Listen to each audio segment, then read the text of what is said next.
अभी के लिए ये वीडियो शुरू कर लेते हैं, बाकी बातें वीडियो के एंड में कर लेंगे। अब जैसा कि आपको याद होगा लास्ट एपिसोड में यहाँ पे जिन वो इन ए रैंक के हंटर्स के साथ इस गेट के अंदर आया था और ये आगे चल के इनका सामना इन हाई ऑनर्स के साथ हुआ था। और मैंने एक चीज आपको बताई थी कि ये जो बड़ा सा बंदा इनको लेने के लिए आया था, ये एकदम से अपने होश में आता है। मतलब बेसिकली जो इनका बॉस है, जो असली बॉस है कारगरगन, उसने इसकी बॉडी पे एक तरीके से कंट्रोल हासिल किया था और बॉस ने ही इनको ये मैसेज दिया था कि मेरे साथ चलो। ह्यूमंस मतलब दो चॉइसेस है तुम्हारे पास, या तो मेरे सोल्जर्स द्वारा मारे जाओ या तो फिर मेरे साथ आओ। ठीक है, तो यार ये वाली मिस्टेक हो गई थी लास्ट एपिसोड में, तो ठीक है ना, ये माफ कर देना। इसके बाद चलो हम आगे की वीडियो शुरू कर लेते हैं। अब बाहर यहाँ पे हमें चाय का सीन दिखाया जाता है, जो कि सोच रही होती है कि यार मतलब एक ई रैंक का हंटर खुद अपनी मर्जी से एक ए रैंक के गेट के अंदर क्यों गया, वो भी एक पोर्टर बन के। क्या सोच क्या रहा था वो, मतलब ऐसा क्यों बिहेव कर रहा है जैसे उसके पास बहुत सारी जिंदगियां हैं। और वैसे भी कल जब मैंने उसे देखा था तब वो बॉस के गेट के बाहर ही खड़ा था और उसके हाथ में एक वेपन था। मेरे से कोई भी भूल नहीं हुई है, मैंने जो देखा था वो मुझे पूरा यकीन है। उस पे कुछ तो गड़बड़ चल रही है यहाँ पे। तो ये माइनिंग टीम के सारे बंदे पूछने लगते हैं कि मैम क्या हुआ, क्या कोई प्रॉब्लम है, कोई एक्सीडेंट हो गया है क्या।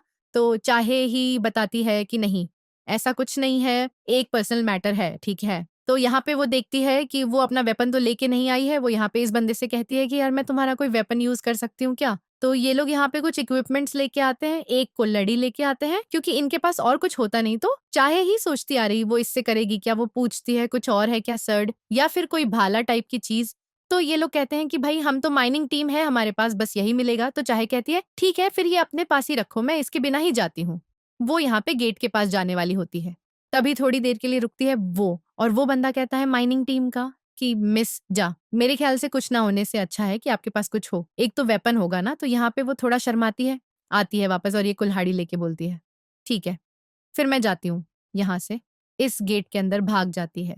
ओके, दूसरा यहाँ पे हमें गेट के अंदर का सीन दिखाया जाता है, इस एस्कड का सीन। ठीक है, ये लोग देखते हैं कि चारों ओर काफी बड़ी आर्मी होती है हाई ऑन नरकस की। और कीहन यही सोच रहा होता है कि भाई अगर गलती से भी ये लोग इस गेट से बाहर निकल गए ना तो ये पूरा शहर तबाह करके रख सकते हैं, इससे पहले कि कोई एस रैंक का हंटर वहां पे पहुंचे इनको रोकने के लिए। ठीक है, तो ये काफी खतरनाक बात है। इधर वो यही सोचता है, ये रिस्पॉन्सिबिलिटी अपने ऊपर लेता है कि इधर एटलीस्ट उसको कम से कम बॉस को तो हराना ही होगा। ठीक है, बॉस के अलावा यहाँ पे 4 बीस्ट और है जो कि उसको गार्ड कर रहे हैं और ये भी काफी ज्यादा खतरनाक है, लेकिन इनका मेन पर्पस है कारगल गन को हराना। तो ये स्ट्राइक टीम के जितने भी मेंबर्स होते हैं ना, सबके सब बिल्कुल रेडी बैठे होते हैं, अपने मन में यही सोच रहे होते हैं कि बस एक बार की खून हमें इशारा कर दे, हम सब के सब टूट पड़ेंगे, उसके ऊपर अटैक कर देंगे।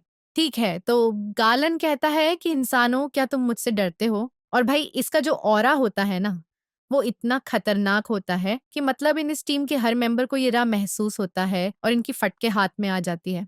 इनको लगता है भाई क्या हो रहा है भाई, ये किस टाइप का मैजिक है, हम इस बंदे को रोकेंगे कैसे। अब वो जो मैजिशियन थी आपको याद होगा जिसने जिन्वू की रियलिटी देखी थी, वो यही कहती है कि यार मतलब ऐसी ताकत कैसे हो सकती है किसी की, भाई इसके सामने तो मैं एक थर्ड रेट की मैजिशियन हूँ। तो किहन सोचते हैं क्यों क्यों क्यों यार, मतलब ऐसी ही सिचुएशन क्यों आई। अब वो यहाँ पे पूछता है कागलगन से कि तुम हमें यहाँ पे लेके क्यों आए, इससे अच्छा हमें वहीं पे ऑन द स्पॉट मार देते हैं अपने सोल्जर्स की मदद से। तो कारल कहता है मजे के लिए जितना भी समय है हमारे पास इस अंजर के अंदर, उस समय मैं अपने सोल्जर्स को एंटरटेन करना चाहता हूँ, तुम्हें एक एक करके मार के। लेकिन तुम्हारे साथ एक अजीब सा जीव भी शामिल है। तो कीहन तो इस बात पे ध्यान नहीं देता, वो कहते हैं क्या मजे के लिए मारेगा हमें, ये हमें एंटरटेनमेंट के लिए यूज कर रहा है, मतलब ये हमें अपना दुश्मन भी नहीं मानता भाई। यहाँ पे ये बात सुन के कि उनको काफी गुस्सा आता है, वो अपने सारे के सारे साथियों को बोलता है ठीक है सबके सब आगे बढ़ो। वो यहाँ पे भाग के जाता है, लेकिन उसका कोई भी टीम मेंबर आगे नहीं बढ़ता क्योंकि सबके सब काफी ज्यादा डर चुके होते हैं। ठीक है, यहाँ पे कीवन आगे आ चुका होता है। फिर भी तो इधर कारगरगन अपने hymn of protection magic spell का इस्तेमाल करता है, जिससे कि उसके सामने एक शील्ड आ जाती है और कीवन उसको छू भी नहीं पाता, वो यहाँ पे नीचे गिर जाता है। कारगरगन इधर अपने लेविट और ग्रेविटी एक्सिलरेशन मैजिक का इस्तेमाल करते हैं, जिससे कि वो उसको ऊपर उठाता है, नीचे पटकता है, ऊपर उठाता है, नीचे पटकता है, बार बार लगातार ऐसा करता है। उसकी पूरी वॉट लगा के रख देता है वो। लेकिन इससे पहले कि वो ज्यादा जख्मी हो पाए वो एकदम से गायब हो जाता है और हमें दिखाया जाता है कि वो पीछे आ चुका होता है और इधर जिन्वू ने कीहन को बचा लिया होता है। कीहन की हालत बिल्कुल टाइट हो चुकी होती है। अब जिन्वू यही कहता है कि देखो यार ये डंजी हंटर्स गिल्ड का है, ठीक है ना, तो मेरे को इंटरफेयर इसमें नहीं करना चाहिए। लेकिन सिचुएशन को देखते हुए ऐसा लग रहा है कि यार ये हार्क्स तुम्हारे पूरे स्ट्राइक्स को खत्म कर देंगे। ओके, तो मैं तुमसे एक चीज पूछना चाहता हूँ। तो कारगलगन यहाँ पे अपने एक जनरल को आगे भेजते हैं इनके ऊपर अटैक करने के लिए और जिन वो इधर की उनसे पूछता है कि क्या तुम मेरे को परमिशन देते हो इस डेंजर के सारे बीस्ट को जान से मारने की। अब ये जनरल यहाँ पे जिन्वू के पीछे आ चुका होता है, लेकिन जिन्वू पीछे मुड़े बिना ही अपने हाथों को मोड़ के इस बंदे की पूरी वॉट लगा देता है, इसको फ्रीज करता है और भाई ऐसी तैसी कर देता है, इसको ऊपर नीचे फेंकता है जैसे कि कारगर करने की हन को फेंका था। तो जिन्वू की हन से फिर से पूछता है कि बताओ मेरे को, क्या मुझे तुम परमिशन दोगे कि मैं इस अंजर के सारे बी को ठिकाने लगा दूं?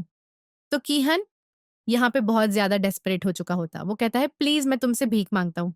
तो कालगन कहता है वाह, एक इंसान के तौर पे तो अंदर काफी कमाल की एबिलिटीज है, लेकिन तुम्हें क्या लगता है ये तुम्हारी छोटी मोटी ट्रिक्स कब तक काम करेगी मेरे ऊपर? जिन्वू कहता है ये पहली बार है जब मैंने इतनी ताकतवर एनर्जी को फील किया है। कागलगन कहता है कि इससे तुम्हें शौक तो नहीं होना चाहिए। तो जिन्वू कहता है कि मुझे माफ करना, लेकिन तुम्हारा मैच गलत आदमी के साथ हुआ है, मतलब मेरे लिए तो फायदा ही है, तुम्हारे लिए नहीं है। तो यहाँ पे वो अपने सारे के सारे शेडोज को बुला लेता है जिसमें एग्रेस आयरन वगैरह सब शामिल होते हैं, ठीक है। आइस बेयर्स वगैरह पूरी आर्मी इधर आ चुकी होती है और मैं सही बताऊं तो इसके बाद भी यहाँ पे ये लोग आउटनंबर्ड ही होते हैं क्योंकि ये अर्स की आर्मी काफी ज्यादा बड़ी है। दूसरा यहाँ पे हमें डंजो के बाहर का सीन दिखाया जाता है, इधर सर्विस टीम आ चुकी होती है, ठीक है, और इधर नचल भी आ चुका होता है। अब यार वो सोचता है कि यार उसने एक माइनर बनने के लिए अप्लाई क्यों किया, वो भी मतलब 2 दिन से लगातार वो इस ऑपरेशन पे जा रहा है।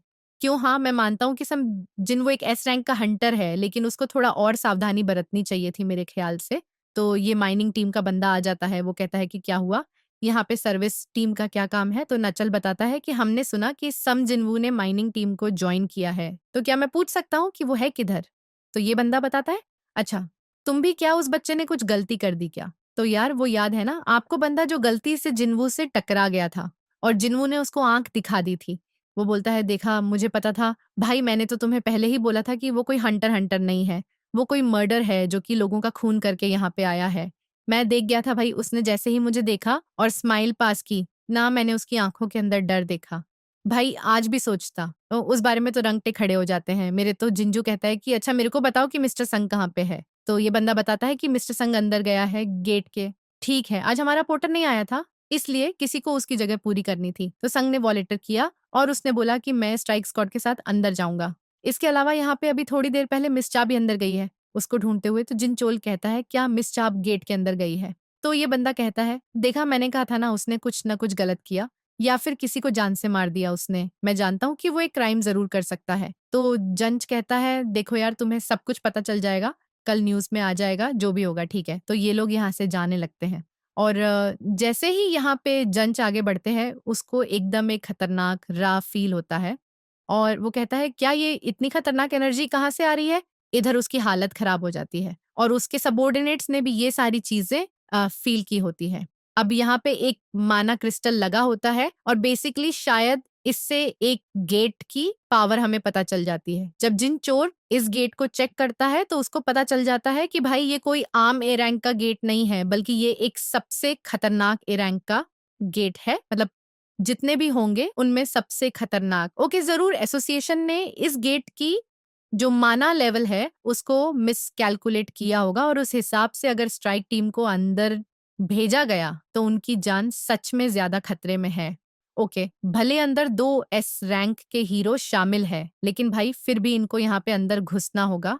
ओके, दूसरा यहाँ पे हमें डंजों के अंदर का सीन दिखाया जाता है और चाहे ही इधर अंदर आ चुकी होती है। वो देखते हैं इधर बहुत सारे हाई ऑर्कस मरे हुए होते हैं और वो सोचती है कि क्या सान की हुन की टीम ने इन हाई ऑर्क्स को हराया है, मतलब ऐसा कैसे हो सकता है कि इतने सारे ऑर्क्स को हरा दिया उन्होंने। तभी उसको एक ऑरा फील होता है, वो यहाँ पे तैयार होती है और वो कहती है कि ये मान वेव जरूर बॉस की तरफ से आ रही है और अगर ऐसा है तो उनकी टीम का कोई भी बंदा जिंदा नहीं बचेगा। तो यहाँ पे तैयार हो जाती है लड़ने के लिए। लेकिन अंदर जिन वो ये खेल ऑलरेडी संभाल ही रहा होता है, कार गलगन कहता है कि तुम्हें क्या लगता है तुम इतने से सोल्जर्स से मेरी पूरी आर्मी का सामना कर सकते हो? तो जिन्वो कहता है कि अच्छा, तो फिर से तुम मेरे को हल्के में लेने लगे क्यों, है ना? यहाँ पे वो अपने मोनार्क डोमेन का इस्तेमाल करता है, जिससे कि यहाँ पे चारों तरफ एक घेरा बन जाता है। अब बेसिकली इस घेरे के अंदर जब तक ये शैडोज रहेंगे ना, तो ये 50 पर ज्यादा ताकतवर बन जाएंगे, मतलब इनके स्टैटकॉम दिखा पाएंगे। ये एक नया स्किल जो कि जिन्वू को मिला था 70 लेवल पे पहुंच में डीवन कासल के। अब या ये बाकी बंदे होते हैं स्ट्राइक टीम के तो शॉक हो जाते हैं। इनमें से एक बंदा मैंने आपको बताया था ना, आग वाले सोल्जर को समन किया था, वो कहता भाई यार मैं भी 2 से ज्यादा बे को संबंध नहीं कर सकता। ये कैसे भाई, क्या पूरी आर्मी आ गई यहाँ पे? तो चल क्या रहा है ये यहाँ पे? कागलगन अपनी पूरे आर्मी को ऑर्डर दे देता है इन सब के ऊपर एक साथ हमला करने के लिए। ये सब के सब लोग आगे बढ़ते हैं। आरन इधर अपना कमाल दिखाता है। भले ही वो अपना पहले प्रोवोकेशन श्रीक यूज करता है, मतलब चिल्ला के उनको प्रोवोक करने की कोशिश करता है, लेकिन उनका लेवल ज्यादा है, इसीलिए उनको कोई फर्क नहीं पड़ता। तो उसके बाद यहाँ पे छिड़ जाता है आयरन और काफी खतरनाक अटैक करना शुरू करता है इन लोगों के ऊपर। दूसरा, यहाँ पे एग्रेस भी अपना कमाल दिखाता है, काफी सारे ऑर्कस को वो मार के गिरा देता है। भाई कोई फर्क भी नहीं पड़ता एग्रेस को ज्यादा, जिन वो भी यहाँ पे लड़ रहा होते हैं इन ऑनर्क से। अब ये लोग कहते हैं कि भाई ये तो बिल्कुल हमारे गिल मास्टर की तरह लड़ रहा है यार, कितना कमाल का बंदा है ये, लेकिन ऐसा बंदा एक पोर्टर की पोजीशन में हमारे साथ क्यों आया? जिन वो इधर मन में सोचता है कि इग्रेस आयरन और टैंक को छोड़ के जो बाकी शेडो सोल्जर्स है ना, वो सिर्फ बी रैंक के हंटर्स के मुकाबले हैं, तो उनको काफी ज्यादा मुश्किल हो रही है। एक और को हराने के लिए भी 4-5 बार मर जाते हैं ये लोग। ठीक है, तब जाके एक और मरता है। और वैसे भी यहाँ पे हार्क्स की जो आर्मी है वो इनसे काफी ज्यादा बड़ी है, तो उसको खुद ही यहाँ पे ज्यादा से ज्यादा ऑर्कस को हराना पड़ेगा। तभी यहाँ पे हिमोये फायर ड्रैगन का इस्तेमाल करता है कागल गन, जिससे कि एक ड्रैगन आ जाता है इधर फायर वाला, और इनमें से बहुत सारे शेडो सोल्जर्स को मार गिराता है। कागल गन कहता है कितने बुरे हो तुम, मतलब यार अपने पपेट से सारा काम करवा रहे हो और खुद कुछ भी नहीं कर रहे, अपने आप को कुछ ज्यादा ही समझते हो क्या तुम? तो जिन वो कहता है कि ये बात तुम बोल रहे हो, मुझे मेरी शैडोज तो बार बार रिजेनरेट होती रहेंगी जब तक मेरे पास माना है। तो कारगलगन कहते हैं कि उससे कोई फर्क नहीं पड़ता आज, नहीं तो कल तुम्हारा रामाना तो खत्म हो ही जाएगा, और जिस हिसाब से मेरे वॉरियर्स तुम्हारे शेडोज को मार रहे हैं ना, उससे तुम्हारा माना और भी जल्दी खत्म होगा। तो जिन्वू कहता है उससे पहले तुम मारे जाओगे। यहाँ पे जिन्वू उसके ऊपर अटैक करता है, लेकिन फिर से कारगर गन अपने हिम ऑफ प्रोटेक्शन का इस्तेमाल करके एक शील्ड ले आता है इधर। अब आपको पता ही होगा यहाँ पे जिन्वू की आर्मी भी कुछ बच्चों वाली नहीं है। इधर इग्रेस है, आयरन है, ठीक है, टैंक है, ये सब के सब लोग काफी अच्छा खासा कर रहे होते हैं ऑलरेडी। और ये बात जिनम को पता होती है, जिस वजह से आप पे कागल गन फिर से अपने हिम ऑफ ब्लेजिंग फायर का इस्तेमाल करके इन सब के सब शेडोज की वॉट लगा देता है। अब जिन वो यही कहता है कि ये बॉस वल्कन और मेटसन से ज्यादा ताकतवर है। भले ही मेट्सो हंट सोल्जर्स को कंट्रोल कर सकता था, लेकिन उसकी डिफेंसेस वीक थी। दूसरी आर पे अगर कागल गन की डिफेंसेस को देखा जाए तो वो सच में काफी ज्यादा खतरनाक है, और इसकी जो सरसरी पावर्स है वो एक अलग ही लेवल के ऊपर है।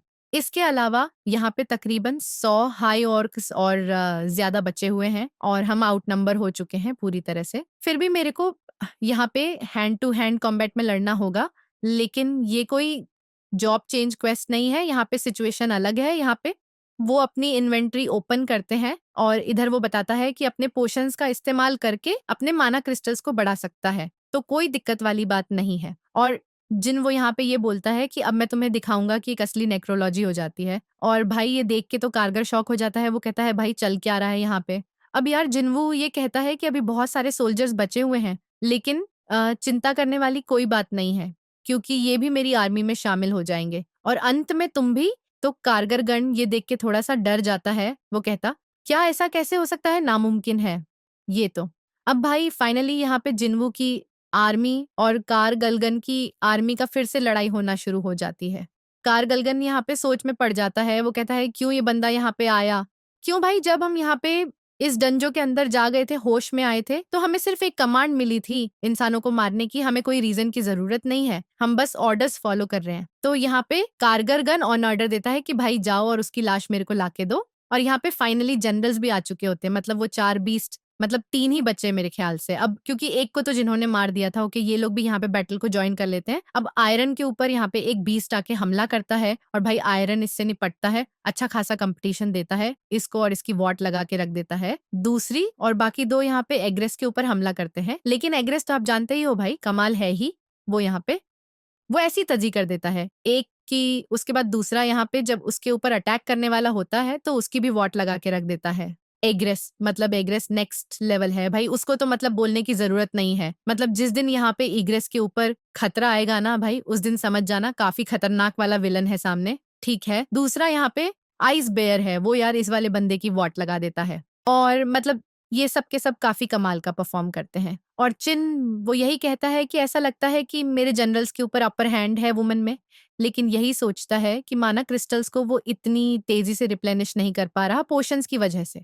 अगर एक बार माना खत्म हो गए तो उसके सारे शेडो सोल्जर्स डिसअपियरिंग, तो कार गलगन तो यहाँ पे डर जाता है, वो सोचता है क्या हुआ। और ये स्ट्राइक टीम यहाँ पे खड़ी होती है, ये लोग कहते हैं कि हम यहाँ पे खड़े होके देख नहीं सकते, हमें भी उसकी मदद करनी चाहिए। चलो तो यहाँ पे भाई कारगर गन काफी ज्यादा गुस्सा हो जाता है, वो अपने hymn of agony, hymn of blazing fire, hymn of line ने सारे स्पेल्स का इस्तेमाल करते हैं स्ट्राइक टीम के ऊपर और वो ये कहता है कि तुम ज्यादा बन रहे हो ना, तुम्हें भी मजा खाता हूं मैं। वो ये सारे स्पेल्स यहाँ पे जिनम के ऊपर भी डालते हैं, उसके ऊपर hymn of slumber, hymn of lethargy, hymn of blindness डालता है। लेकिन इन सारे ही स्पेल को कोई फर्क नहीं पड़ता जिन्वू के ऊपर, और एक नोटिफिकेशन आता है कि इम्यूनिटी एक्टिवेट हो चुकी है और बताया जाता है, हमें ये चीज हमें पहले भी बताई गई है कि किसी भी टाइप की डिजीज और ये सारी चीजें जिन्वू के ऊपर काम नहीं करेगी। तो जिन वो ये कहता है कि तुम्हें याद नहीं मैंने क्या कहा था, तुम्हारा मैच गलत बंदे के साथ हो गया है, अब रुको मैं तुम हमारी ये शील्ड को तोड़ देता हूँ। अब आपको याद होगा ये ऑनर था जो कि जिन्वू को मिला था, इसकी एबिलिटी काफी खतरनाक है जो कि अभी हमें देखने को मिलेगी। आयरन ये बॉल फेंकता है और भाई काफी खतरनाक अटैक होता है यहाँ पे। भले ही कारगर गन अपने हेम ऑफ प्रोटेक्शन का इस्तेमाल करने वाला होता है, लेकिन ये शील्ड टूट जाती है और ऐसी तैसे हो जाती है कारगर गन की। वो कहता है तुम्हारी हिम्मत कैसे हुई ये करने की। चाहे यहाँ पे आ चुकी होती है, वो सोचती है भाई चल क्या रहा है यहाँ पे, ये क्या सारे के सारे बीस्ट हैं जिनको समन किया गया है। मतलब मेज टाइप के हंटर्स भी आमतौर पे सिर्फ 2 बीस्ट को ही लेके आ सकते हैं, तो भाई एल का आ रहा है इधर। ये सारे के सारे बंदे यहाँ पे स्ट्राइक टीम के आ चुके होते हैं और ये कहते हैं मिस चा वाइस गिल्ड मास्टर आप क्या कर रही हैं यहाँ पे। चा पूछती है कि तुम सब ठीक हो ना और यहाँ पे चल क्या रहा है। अब दूसरी ओर इधर कार गलगन तो काफी ज्यादा गुस्सा हो चुका होता, वो अपने सारे के सारे हिम्स का इस्तेमाल करता है जिन्वू के ऊपर और ऑब्वियस सी बात है ये काम नहीं करेगा जिन्वू के ऊपर, ठीक है ना। ये बात तो हमें समझ आ ही चुकी होती है। अच्छा कहती है इन सबको यहाँ से जाने के लिए कारण कहता है कि तुम कीड़ों को मैं यहाँ से कहीं जाने नहीं दूंगा और तुम्हें कुचल के रख दूंगा।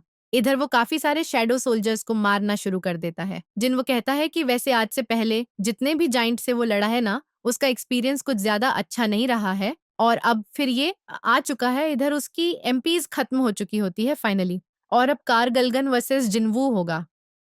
ठीक है, कार गलगन कहता है कि ज्यादा बनो मत बच्चे, अभी तक मैं बस हल्के में ले रहा था तुम्हें, अब तुम मेरी असली ताकत देखो। इधर वो जिन्वू के ऊपर अटैक करते हैं लेकिन जिन्वू ऊपर आ जाता है और वो कहता है ठीक है फिर मेरे को यही करना होगा। और वो बोलता है कि जितना बड़ा साइज होता है ना उतना इजी होता है। जो मेज होते हैं ना उनका गार्ड ओपन नहीं होता कभी भी और उनके ऊपर एसिन सरप्राइज अटैक करना काफी ज्यादा इजी होता है। और भाई वो अपने अटैक से यहाँ पे इसको काट के रख रख देता है पूरी तरह से और ये चैप्टर यहीं पे खत्म होता है। अब यार मेरे को पता है ये काफी खतरनाक पॉइंट पे खत्म कर दिया मैंने, वीडियो में चाहे तो आगे कवर कर सकता था, लेकिन उससे पहले मैं देखना चाहता हूँ कि रिस्पांस कैसा आएगा इस वीडियो के ऊपर। तो ठीक है।